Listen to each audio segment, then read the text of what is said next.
ఇవాళ ఇంతో అంతో తండ్రి గాలికి సంపాదించిన దాంట్లో వాటా ఇవ్వాల్సి వస్తుందని మెడల్ పట్టి దొబ్బితే నీ సొంత చెల్లెలు. నీ సొంత చెల్లెలకే సమాధానం చెప్పలోనే ఆయన నాకు సవాలు ఇసురుతున్నాడు. ఈ అవ్వ లాగులో తొండలు ఇచ్చి కొత్త బిడ్డ నేను అనుకుంటున్నావేమో. నా సంగతి ఇంకా తెలియదు. మీ నాయనని అడిగి ఇంటికి పోయి చెప్తాడు. అమెరికాలో బాత్రూమ్లు అడిగినట్టు అనుకుంటున్నావు నాతో మాట్లాడు అంటే, నేనేదో మంచుకుంటూనే పోని ఆవుల పోరోడి గాలికి తిరిగేటోడి గాలికి అంతో నాకెందుకని ఇవన్నీ వేషాలు.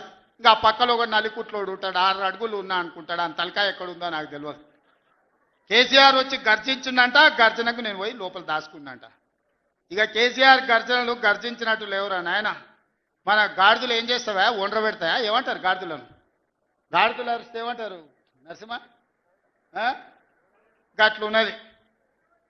మీ గాండ్రింపులకు మీ బెదిరింపులకు ఉడత ఊపులకు భయపడ్డోడు ఎవడు లేడు బిడ్డ.